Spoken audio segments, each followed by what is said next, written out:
18, I had a gap year, like you're having now, and I went to India. I chose one option where you go, and I was teaching Buddhist monks English in a monastery in northern India, the Dalai Lama's monastery. And I didn't know anything about India, I didn't know anything about Buddhism, but it just seemed like the most exotic option. It could have gone to Australia or America, but I thought it'd just be the same as England. So I went there, and I was there for 9 months, and being with the monks and being around their spiritual life, and being in India as well, it kind of changed my outlook on life, and I started to think about spirituality. I remember thinking that, you know, if there's one thing that's worth trying to achieve in this world, then it's enlightenment. And so when I came back to England, then I was about to start university, and I went to university, but I was so not enthusiastic about it. I went and I was like, it just seems so dry, you know. So I thought, no, I really want to do something spiritual with my life. So then I started going in that direction. Great. And why was it that you were searching for enlightenment as an achievement? Like, there's so many other things to achieve in the world, so why that? I don't know, it was just, that just seemed natural for me.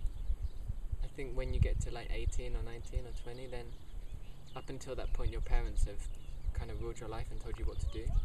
And then when it comes to that point, then you start to realise that you're actually, you become self-willed or self-propelled, that your parents can't tell you to do something for the rest of your life. You have to be feeling enthusiastic to do it. So I started to think, you know, like, why should I be at university and get into debt just to go and do some job that I'm not even interested in for the rest of my life and take part in the rat race, you know? But seeing a different lifestyle in India, where people seemed a lot happier than people in England, with a lot less material facilities, I thought that, you know, this makes a lot more sense.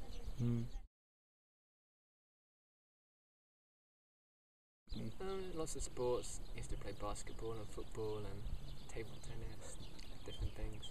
And, you know, regular things, music. I used to like hip hop and other not so savoury things I used to do as well. That some people do. You know, the regular things that 18, 19-year-olds do. Get into mischief. I came back from India, and then when I quit university, after some time I just thought, this is not what I want to be doing. And then after a little bit I went down to London, and I was just kind of figuring out what to do. And then I got spotted. Actually, my stepmother said, maybe you should try being a model. And I thought, yeah, that's good money.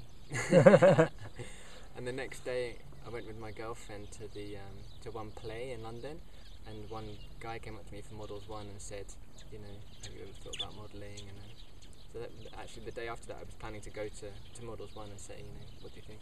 So then I started doing that, and yeah, it was going okay.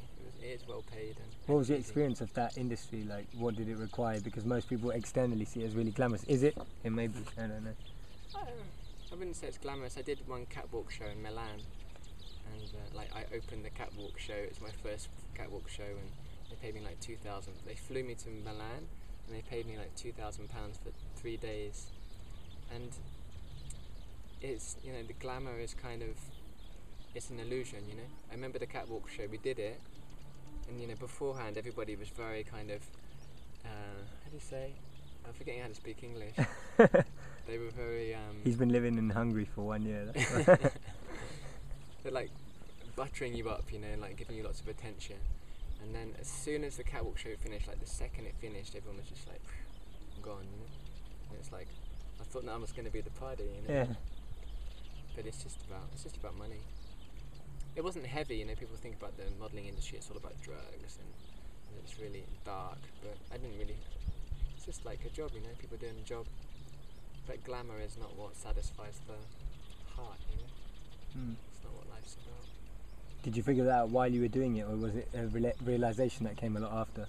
Well, I wasn't really doing it out of attraction. I was just doing it because it was, you know, a practical thing to do, better than working in Starbucks. Yeah. Definitely or retail. Better than working in McDonald's. Yeah.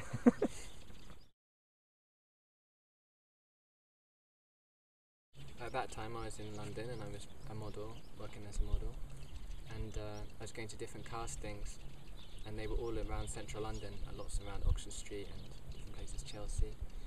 And so every day I'd have a list of different castings I had to go to, and so you'd be going from this place to this place in London and get your A to Z out and trying to find which, where this magazine is and that magazine.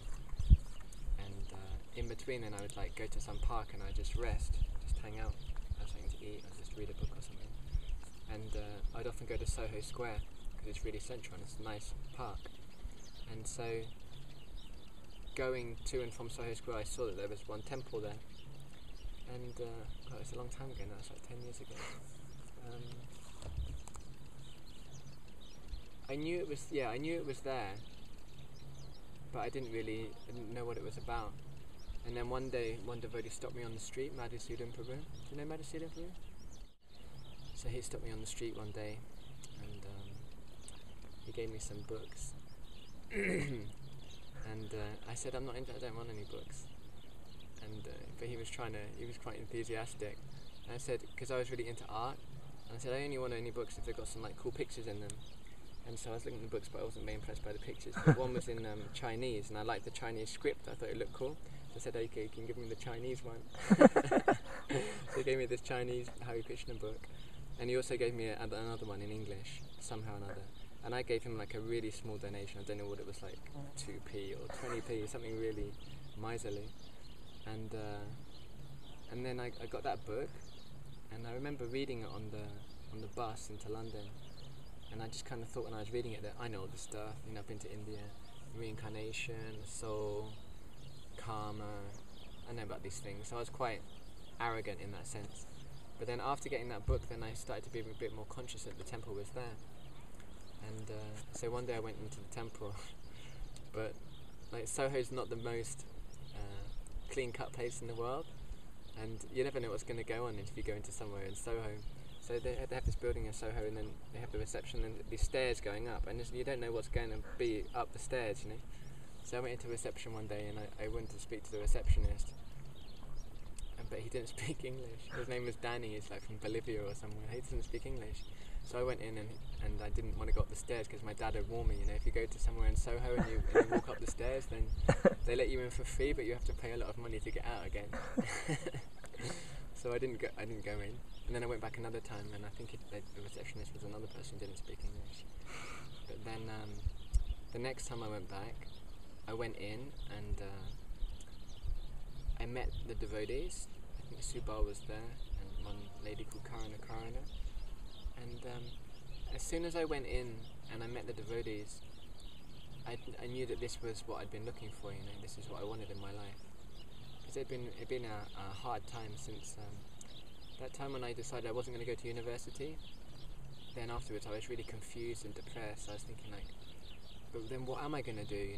Like I was going along with on the bandwagon with everybody, and then I just kind of got off, and I was like, yeah, but and now what's going to happen? And I was really unsure.